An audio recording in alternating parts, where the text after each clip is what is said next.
Olá! No vídeo de hoje, o Trilheiros do Sauá vai falar um pouco sobre a diferença térmica dentro de matas e de áreas preservadas e de áreas urbanas. Bom, no ano de 2020, mais especificamente no segundo semestre, você provavelmente deva ter notado que a temperatura subiu consideravelmente, de forma que gerou um pouco de desconforto térmico que pode ser sentido principalmente dentro das cidades.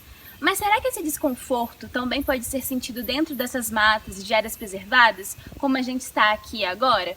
Bom, é o que vamos descobrir no vídeo de hoje.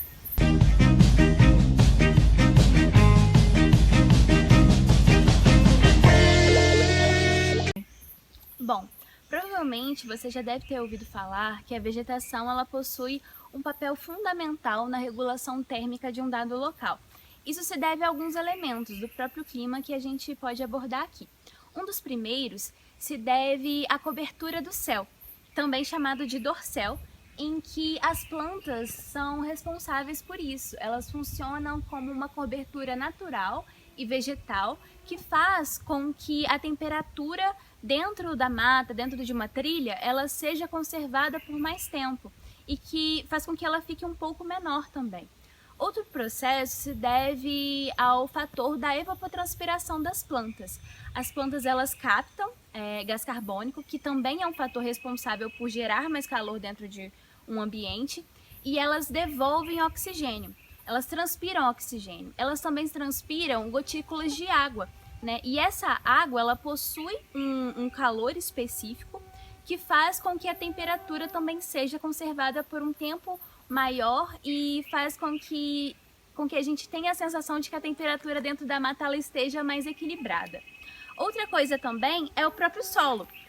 Bom, se a gente for para cidades, nós vamos ver que o asfalto, materiais de concreto, eles possuem o poder de conservar a temperatura por muito mais tempo. É por isso que à noite, quando você vai na cidade, ainda a gente consegue sentir um calor muito grande, né? Uma sensação de abafamento mesmo. E logo quando o sol está se pondo dentro das matas, o calor, né, que ficou retido ao longo do dia pelo solo, ele consegue ser liberado de uma forma um pouco mais rápida. Então, à noite, a temperatura ela baixa, ela fica menor do que na própria cidade. Então é por isso que ao você entrar na mata, ao você fazer uma trilha, você consegue sentir essa sensação de frescor maior, uma sensação de maior conforto térmico, como a gente pode chamar. Agora nós nos deslocamos para outro espaço, aqui mesmo, dentro da UFV, Universidade Federal de Viçosa. Naquele momento nós estávamos dentro da mata e por isso a sensação de conforto térmico era maior. Aqui a temperatura, nós notamos que a temperatura ela já sobe um pouco mais e existe mais uma sensação de abafamento.